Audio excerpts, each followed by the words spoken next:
The moment Chuck Norris stepped into the hall, the atmosphere shifted. It wasn't loud or dramatic, but there was an unspoken weight in the air. People noticed immediately, the way he walked, calm yet purposeful, every step measured. The crowd's chatter softened to whispers, and even the children paused mid-play, sensing that something important was about to happen. Then, his eyes caught her. She was near the back, half hidden behind a folding chair, clutching her bag tightly against her chest. Her arm was slightly raised, as if protecting herself, and the faint bruises along her forearm were impossible to miss. They were subtle, yet to someone observant, they spoke volumes. Chuck didn't flinch, but a shadow of concern crossed his usually calm expression. For a brief second, the world seemed to shrink around them. The noise of the hall faded into a quiet hum. Volunteers froze mid-step, unsure whether to approach or stay back. Photographers, eager for a shot, lowered their cameras instinctively. Every eye in the room seemed drawn to her, and yet, the moment wasn't about spectacle. It was raw, human, and unexpected. Chuck Norris walked closer, not in a threatening way, but deliberately slow, as if measuring each movement. His gaze never left hers, and something unspoken passed between them, a recognition, an understanding that no one else in the room could grasp. She looked down for a moment, avoiding his stare, yet there was a flicker of hope in her eyes that hadn't been there before. People began to lean in slightly, curious, murmuring softly to each other. "What is he going to do?" someone whispered. "Why is he looking at her like that?" The tension grew. Not a loud, chaotic tension, but the kind that makes your chest tighten and your eyes dart between the two figures at the center of it all. Then, without a word, Chuck reached just close enough to nod subtly, a gesture so small it could have gone unnoticed, but to her it felt monumental. Everyone noticed the subtle shift. Something was about to happen, and no one knew whether it would be advice, action, or just the quiet presence of someone who truly sees you. The room was silent, waiting, hearts thumping with the anticipation of a moment that could change everything.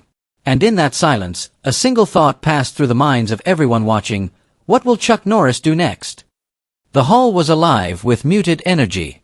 Sunlight streamed through tall, dusty windows, scattering golden rays across the wooden floor. Dust motes danced lazily in the beams, visible against the soft hum of chatter. Folding chairs were arranged in neat rows, some occupied, others empty, creating a pattern of anticipation and pause. A few children ran quietly between the chairs, their laughter subdued as though even they sensed the gravity in the room. The walls, painted a faded cream, held remnants of past events, faded posters of charity drives and community gatherings, but today, nothing else mattered except what was unfolding in the center of it all. She stood near the back, slightly hunched, clutching her bag like a shield. Her brown coat was worn at the sleeves, her hair pulled back tightly, and her eyes darted nervously across the room. Every few seconds, she adjusted her stance, as if trying to make herself smaller, less noticeable. But the faint bruises on her arm were impossible to ignore. To anyone else, they might have seemed insignificant, but to someone observant, they told a story of quiet suffering, of endurance, and of battles fought alone. Chuck Norris, a guest of honor at the community charity event, was unlike anyone else present. He moved with an easy confidence, his presence calm yet commanding. His jeans were dark, his shirt simple, sleeves rolled up just enough to reveal the strength in his forearms. Yet it wasn't his physical presence that drew attention, it was the way he observed everything, taking in the room with quiet intensity. Volunteers paused mid-task when he walked by, cameras hesitated mid-snap, and even the organizers felt a sudden, inexplicable need to step back and let him lead the moment silently. The guests were an eclectic mix, local families, a few journalists, and volunteers busy arranging tables of donated supplies. Some were sipping coffee, chatting quietly, while others focused on children or documentation for the event. But the usual flow of activity seemed suspended. Every few steps Chuck took, heads turned, eyes followed, and whispers rippled through the crowd like soft waves on a lake. People began to notice the small details, the way he didn't rush, how his gaze lingered not on the cameras, but on the people who needed to be seen. A few feet away from her, volunteers shuffled boxes of supplies, but their movements slowed as they caught sight of Chuck walking closer. One of the photographers, eager to capture a moment of celebrity, hesitated, realizing that this wasn't about photos. The moment had weight. It carried significance far beyond what anyone could immediately understand. She noticed him too, though her gaze was hesitant. At first, she looked away, pretending not to see him. But Chuck's calm intensity made it impossible to ignore him. He paused briefly near the edge of the chairs, scanning the room carefully, and then his eyes found hers again. There was no judgment in his expression, only recognition, and a subtle invitation for her to step forward, or at least to know that someone had noticed. The room seemed to hold its breath, a soft quiet settling over the scattered conversations. Even the sunlight felt different, warmer somehow, as if the universe itself had leaned in to witness this interaction. Around them, small details became magnified: the creak of a chair, the soft rustle of papers, the distant hum of a fan. Children paused mid-play, sensing something unspoken. Volunteers froze, unsure whether to intervene or simply observe. And in that suspended space, the dynamics of the room shifted. Chuck Norris wasn't just present. He was a focal point, a quiet force shaping the energy around him.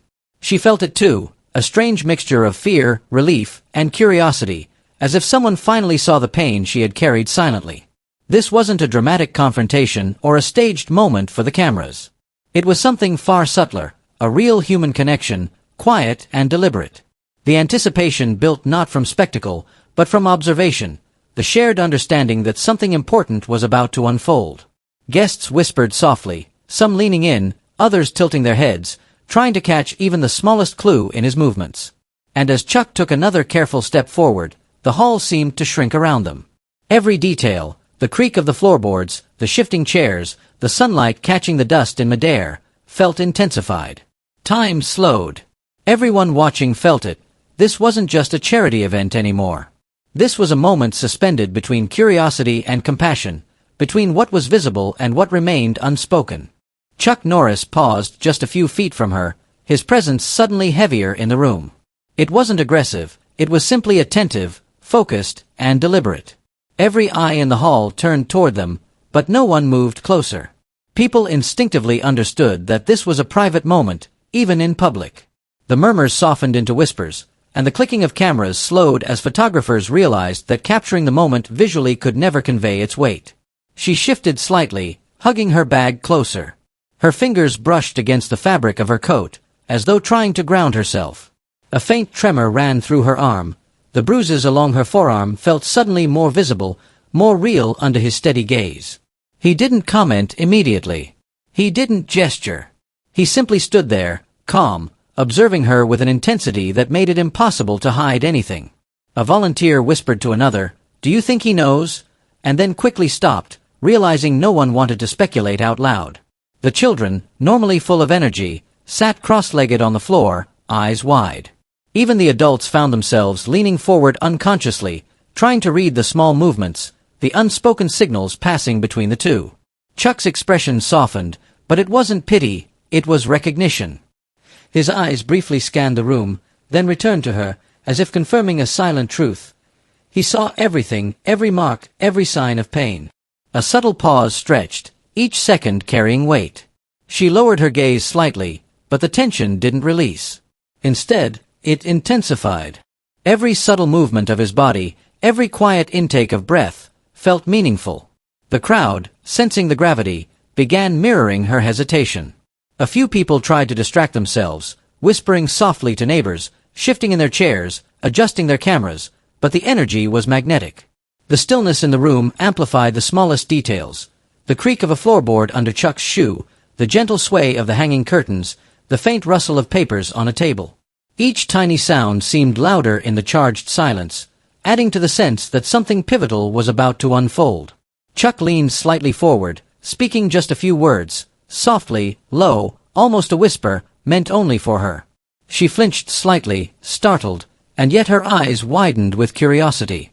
The words weren't harsh, weren't corrective, they carried weight, the kind that makes a person stop mid-thought. Some of the guests strained to hear, others tried to look away, understanding that this was not their moment to intrude. Her hands tightened on her bag. She looked around quickly, realizing the room's eyes were still fixed on her. The whispers grew again, soft waves of speculation, curiosity, and awe. "What did he say?" someone asked quietly. Another shook their head. "I can't tell, it's too private." The room held its collective breath. Every small detail, her reaction, his slight nod, the tilt of his head, became a focal point. The tension was not loud or dramatic. It was subtle, slow, and electric. It was the kind of tension that makes hearts pound and minds race, even when nothing overt happens. Chuck didn't rush, didn't demand attention. He allowed the moment to breathe, giving her space, yet making it undeniable that something was being communicated. And in that charged pause, every observer realized the gravity.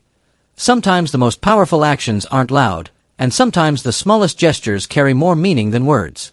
The entire hall felt suspended in that single breath, waiting, wondering, caught in the slow pull of anticipation. No one moved. No one spoke. And yet, everyone was acutely aware that what happened next, whatever Chuck Norris chose to do, would leave its mark, not as spectacle, but as quiet, undeniable impact. The room was electric, though not in any overt way. There were no loud exclamations, no dramatic gasps, just a quiet, pervasive tension that seemed to pulse in rhythm with every small movement. Guests leaned slightly forward in their chairs, unable to resist the gravitational pull of what was unfolding at the back of the hall. Conversations had stopped mid-sentence. Even the low hum of the fluorescent lights seemed to soften, as though the space itself was holding its breath. A group of volunteers near the stage exchanged glances, their hands frozen over the boxes they were sorting. They had seen Chuck Norris at countless events, but never like this, never in a moment so intimate, so subtly charged with emotion. One of them whispered to another, "I've never seen him look at someone like that. It's different." The second volunteer nodded, her mouth slightly open, eyes wide. Neither of them dared to move closer. Children on the floor sensed the tension even if they didn't fully understand it. A little girl in a pink sweater clutched her teddy bear, tilting her head as she watched, curiosity mixing with a hint of unease. A boy sitting nearby nudged her softly, whispering, "What's happening?" The girl shook her head, as if instinctively understanding that this was a moment meant to be observed quietly. They stayed silent, watching, their tiny bodies tense with attention. Adults fidgeted in their chairs, some gripping the edges of the folding seats, others resting hands on their laps with knuckles white. Phones were raised cautiously, some recording, some pretending to check messages, but no one wanted to break the spell. Every subtle shift, the tilt of Chuck's head, the slight leaning forward, the soft movement of her hands clutching her bag, was analyzed, interpreted, and speculated upon in real time. A few guests whispered among themselves, careful to keep their voices low. "Do you think he noticed the bruises?" one murmured. "Of course he did. Look at how he's looking at her," another replied softly, eyes fixed. The murmurs spread like a ripple through the crowd, yet everyone instinctively respected the space between the two. It wasn't voyeurism, it was empathy, anticipation, and collective curiosity all mingled into one. Even the journalists, usually impatient for dramatic quotes or viral shots, lowered their cameras and leaned forward, sensing that this moment couldn't be captured on film. It was in the subtleties, the way Chuck's expression softened slightly, the quiet acknowledgement in his eyes, the way her shoulders shifted as she tried to shrink into herself while also leaning subtly toward him. The air seemed thicker with each passing second. People felt the tension in their own bodies, heartbeats sinking to the slow, deliberate tempo of the interaction. Some guests held their breath, not even realizing it, afraid that a sudden exhale might disrupt the fragile, almost sacred moment. The soft click of a camera shutter felt too loud, echoing through the hall like a gunshot, and the photographer quickly lowered the device, cheeks flushed. Even the walls seemed to amplify the silence. Sunlight streaming through the windows created patterns of light and shadow across the floor, flickering like a visual heartbeat that mirrored the room's collective anticipation. Dust motes hung suspended in the beams, catching every subtle motion and adding to the surreal intensity of the scene. From the back, the quiet whispers grew slightly bolder, but still careful, as if each word carried weight. "I've never seen him this personal," someone murmured. Another nodded, replying, "It's like he's speaking without words. And she's listening." The simplicity of that observation resonated with everyone who heard it, amplifying the tension further. Time itself seemed to stretch. A single breath felt like a minute. Guests caught themselves glancing at one another, seeking validation for the emotions they were feeling. Some shook their heads slowly, as if to remind themselves that this was real, not some staged performance. Others simply stared, hearts racing, captivated by the delicate, invisible exchange taking place in the quiet corner of the hall. Even volunteers at the side, who were accustomed to handling chaos, paused mid-motion. Boxes of supplies remained untouched. The children's chatter was replaced by hushed observation. Everyone in the hall, guests, volunteers, children, journalists, became part of a silent audience to a moment that was unfolding far beyond words, driven by subtle gestures, recognition, and an unspoken connection between two people. And throughout it all, one thought threaded through every mind: what will Chuck Norris do next? The collective anticipation built to a near-palpable intensity, the kind that makes the hairs on the back of your neck rise, and makes every small shift, every tiny gesture, feel monumental. The crowd waited, completely aware that the answer would not come with loud fanfare. It would come quietly, subtly, but it would leave its mark on everyone present. The silence stretched for what felt like an eternity, each second carrying the weight of expectation. Every person in the hall, volunteers, guests, children, and journalists alike, was fixated on the small corner where she stood, clutching her bag. Chuck Norris remained still for a moment, observing her, not pressing, not rushing. The tension that had built slowly, almost imperceptibly, reached a near breaking point, yet the calm in his presence never faltered. It was a quiet power, one that demanded attention without demanding obedience. Then, almost imperceptibly, he moved. Not dramatically, not in a show of force or authority, but with the kind of deliberate precision that carried intention and care. He reached out, just enough to signal acknowledgement, and spoke softly, in a tone that barely rose above a whisper. The words themselves were not loud, they did not command, they did not judge. They were simple, practical, and filled with a quiet wisdom. She flinched initially, unsure of what to expect. Her body had learned caution, hesitation, and subtle withdrawal as defense mechanisms, but there was something in his voice, a steady, unwavering calm, that invited trust. Her eyes, wide with uncertainty, met his, and for the first time since entering the room, she felt genuinely seen. Every bruise, every mark of struggle, every story her body had carried silently. He saw it all without flinching, without comment, without judgment. Chuck gestured gently toward an empty chair nearby. It was not a command, nor a performance. It was an invitation. She hesitated, but the warmth in his tone encouraged her to sit. The crowd watched in respectful silence, sensing that even breathing too loudly might disturb the delicate balance of the moment. He leaned slightly forward and handed her a small cup of warm tea. The gesture was unassuming, almost mundane, yet in the context of the tense, charged atmosphere, it carried immense weight. The cup rested between her hands like a bridge, between her fear and his calm, between isolation and acknowledgement. She accepted it cautiously, but her hands shook slightly, betraying the mix of relief, gratitude, and lingering apprehension. Then, he spoke again, softly, as if sharing a quiet truth rather than issuing advice. "You've carried more than you should alone. It's okay to accept help. Strength is not in hiding, but in allowing someone to see your struggle and still stand with you." The words, simple as they were, resonated through the room. It wasn't a dramatic revelation, no one collapsed, no one gasped in exaggerated shock, yet the entire hall seemed to exhale collectively. The tension melted into a different kind of energy, one of empathy, reflection, and quiet admiration. People nodded, some smiled softly, some wiped subtle tears from their eyes. The moment was profound precisely because it was gentle, human, and real. Her lips parted slightly, a silent acknowledgement that she understood, that someone truly saw her. The crowd noticed the subtle shift in her posture, shoulders relaxing, hands unclenching, eyes softening. Chuck's presence had not only recognized her pain but had offered a small, yet meaningful, act of support. The room, so focused on the anticipation, now absorbed the quiet resolution like a wave spreading slowly to the edges of every heart.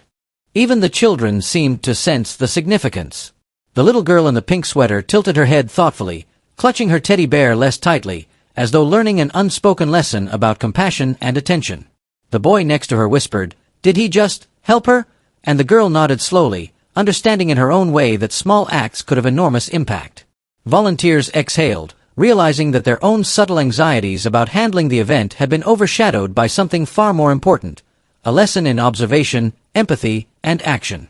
The journalists, who had initially come to capture the story for headlines, lowered their cameras, realizing that this moment could not be reduced to images. It had to be felt, internalized, and remembered. And in that quiet space, the twist became clear, not a dramatic or sensational act, but a revelation of subtle human power. the ability to see someone's pain, acknowledge it, and respond with gentle, intentional care. Chuck Norris did not need to raise his voice, perform a stunt, or draw attention. His power lay in observation, understanding, and measured action. The room, once tense and expectant, now hummed with a soft energy of reflection. Conversations began again, but quieter this time, more deliberate, infused with awareness. People leaned toward each other, sharing soft comments, smiles, and quiet nods, each recognizing the weight and simplicity of the moment. She took a tentative sip of the tea, and the faintest smile crossed her lips, a smile that spoke volumes about relief, recognition, and the subtle comfort of human kindness. The crowd, witnessing it, understood that the true shock wasn't in spectacle, but in the quiet impact of attention, empathy, and thoughtful action. It was a twist that no one expected, yet in hindsight felt inevitable, that the most profound acts are often the simplest, and that seeing someone, truly seeing them, can change a moment, a day, or even a life. The hall remained hushed for a moment longer, then slowly, softly, life resumed, but everyone carried a piece of that moment with them. The hall gradually emptied, chairs folding back into neat stacks, sunlight dimming as the afternoon shifted toward evening. But the energy of that moment lingered, palpable and undeniable. It wasn't captured in photographs or written down in headlines. It existed quietly in the minds of everyone who had witnessed it, embedded in their memories like a subtle, enduring pulse. People walked away changed in ways that words alone couldn't fully express, carrying with them an awareness that even the smallest gestures can have monumental impact. What made the moment so powerful wasn't spectacle or drama. It was the simplicity, the humanity, and the deliberate care in action. Chuck Norris didn't shout, demand attention, or perform in front of cameras. He observed. He saw her. He acknowledged her pain. And in doing so, he offered something far more profound than any dramatic display. The lesson that genuine empathy begins with noticing, and that real courage sometimes takes the form of quiet understanding. There is an uncommon power in being present with someone's struggle, in recognizing the weight they carry and responding thoughtfully. Many people walk through life carrying invisible burdens, bruises that cannot be erased with a word or a glance. What Chuck demonstrated that day was that strength is not always measured by physical feats, or by words loud enough to command attention. It is measured by the ability to witness pain, acknowledge it, and act with kindness. The lesson resonated differently with each individual in the room. For the volunteers, it reinforced the importance of attentiveness. They realized that every person they encounter, no matter how small or seemingly insignificant their struggles may appear, deserves to be seen and heard. For the children, it offered a lesson in compassion at a level they could understand. That noticing someone's fear or pain and responding gently is a form of strength, not weakness. For the adults and journalists, it reminded them that true heroism can exist outside the public eye, beyond cameras and applause, in the quiet acts that leave lasting impressions on hearts. It also reminded everyone that empathy is active, not passive. To see someone's pain and do nothing is easy, but to pause, to recognize, to choose a thoughtful response, is transformative. That simple act of guiding her to a chair, offering warmth, and speaking softly was more profound than any dramatic gesture could have been. It communicated trust, understanding, and validation, all things that a person in pain desperately needs but often doesn't receive. The power of subtle action is underestimated in a world that often celebrates spectacle over sincerity. People are conditioned to look for the loudest, the flashiest, the most visible signs of influence, but the truth is that the quiet moments, the unseen gestures, and the careful attention to others' needs often create the deepest, most lasting change. In that brief encounter, Chuck demonstrated that influence and courage are not measured in applause or recognition, but in the effect they leave on the people who experience them. Moreover, this lesson extends beyond witnessing someone else's struggle. It teaches a universal truth about human connection. Life is unpredictable, and anyone can face pain that is invisible to the outside world. By learning to see, to listen, and to act with care, each person can become a quiet source of support in the lives of others. This story reminds us that even small actions, a smile, a kind word, a moment of presence, can carry immeasurable power, sometimes enough to transform someone's perspective or even their path forward. It is also a reminder of patience and timing. Chuck did not rush. He did not force interaction. The impact of his actions was amplified precisely because they were measured, intentional, and authentic. In life, the moments when we choose to act with calm awareness often leave the strongest impressions. There is no need for grand gestures or over-the-top displays. True influence is subtle, deliberate, and rooted in genuine care. As people reflected on the moment, many recognized a personal takeaway, that being compassionate does not require public acknowledgement, and that the ability to notice and respond to someone's hidden struggles is a mark of character, not convenience. It is a lesson in humility, courage, and responsibility, an invitation to each of us to slow down, pay attention, and act thoughtfully whenever the opportunity arises. Ultimately, the story of that hall, that quiet moment, and that simple act of kindness carried a universal truth. Our ability to see others, to validate their struggles, and to respond with compassion is what defines the strength of our humanity. And perhaps, even more importantly, it is a reminder that we all have the power to create small but meaningful changes in the lives of those around us, sometimes with nothing more than presence, attention, and care. The lesson settled quietly over the hall, like the last golden rays of sunlight before dusk. It wasn't announced, it wasn't applauded, it was absorbed, reflected upon, and carried forward. And for everyone who witnessed it, the moment became a gentle yet enduring reminder. True courage and true impact are often found in the quietest gestures, the smallest acts, and the deepest attention to the human heart. The room slowly emptied, chairs folded and stacked, the sunlight fading as shadows stretched across the wooden floor.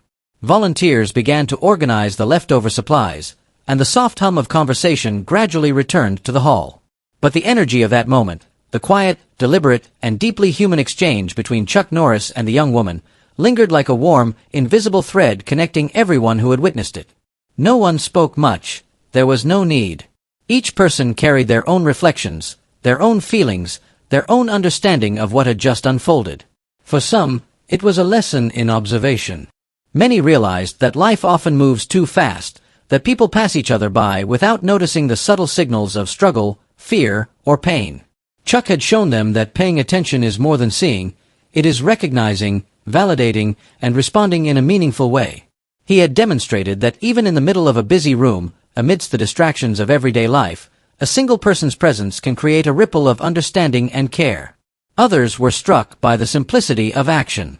The gesture of offering a chair, a cup of tea, and a few gentle words was small, almost mundane in isolation, yet it carried enormous weight. It reminded the audience that impact doesn't always need to be loud, dramatic, or performative. Sometimes, the smallest gestures, subtle, intentional, and kind, can leave the deepest mark on someone's life.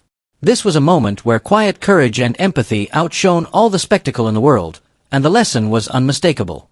Some of the children lingered near the back, talking in hushed voices, still processing what they had seen. He didn't yell, one whispered to another, but it felt important. Their young minds were already understanding, on a fundamental level, that attention and care can communicate more than words ever could. Even in their innocence, they grasped the significance. Noticing someone, acknowledging their pain, and responding thoughtfully is a superpower that everyone can wield. The adults, too, carried the lesson with them. Journalists lowered their cameras, organizers adjusted their postures, and volunteers exhaled slowly, almost as if a weight had lifted from their shoulders. It wasn't that they were relieved, the tension hadn't been dangerous, but rather, they were absorbing the lesson of subtlety and intentionality. They realized that influence isn't about command, drama, or being seen, it is about acting with presence, awareness, and care. True impact is rarely loud. It is quiet. It is deliberate. It is felt in the heart rather than witnessed with the eyes. Now, as the hall returned to its usual rhythm, the story remained alive in everyone's mind. Each person carried it differently. Some were thinking about the importance of noticing those around them, perhaps a friend or family member struggling silently. Some reflected on the courage it takes to accept help when offered, and some simply admired the quiet strength of compassion embodied in one man's deliberate actions. But for all, the takeaway was consistent. Attention, empathy, and small acts of care can transform lives in ways far beyond what spectacle ever could. And here's where you, the viewer, come in. Stories like this are not just meant to be watched, they are meant to be felt, shared, and acted upon. Think about your own life. Who have you seen recently, perhaps without realizing, struggling silently? Who carries invisible burdens that you could acknowledge today, simply by noticing, by speaking softly, by offering a moment of your time or presence? These aren't small questions, they are invitations to transform your world, one subtle act at a time. Take a moment now and reflect. Did something in this story resonate with you? Was it the way Chuck noticed the bruises, the careful way he approached her, the quiet strength in his actions, or the ripple of impact across the audience? Whatever it was, hold on to that feeling, because it is a reminder of your own power to make a difference, quietly and intentionally. We want to hear from you. Comment below and share. What act of kindness has touched you unexpectedly? Or perhaps, what moment of subtle courage have you witnessed or experienced yourself? Your stories could inspire someone else to pay closer attention, to act with empathy, or to offer help where it is most needed. Every comment, every reflection, every shared experience adds to the ripple that began in that hall and now continues online. And if you believe in the quiet power of compassion, type kindness in the comments. Let's fill this space with recognition that true strength doesn't always roar, it often whispers. It is in noticing, in listening, and in taking small, deliberate steps to make life better for someone else. Every kindness typed here is a commitment to act intentionally, to be present, and to make a difference where it truly matters. Finally, as you leave this video, carry the lesson forward. Pay attention to the people around you. Notice the small signs of struggle. Speak softly when it matters. Offer your support when it is needed. And remember, one subtle, deliberate act of care can have more impact than 1,000 dramatic gestures ever could. Your attention, empathy, and presence are tools of transformation. Use them wisely, and the world around you will change, one moment at a time. The hall is empty now, but the moment lives on. And just like in that hall, the quiet actions you take in your life may not make headlines, may not go viral, may not be seen by the world, but they will be felt deeply by those who matter most. That is the true power of observation, compassion, and quiet courage. And that, in the end, is the real story.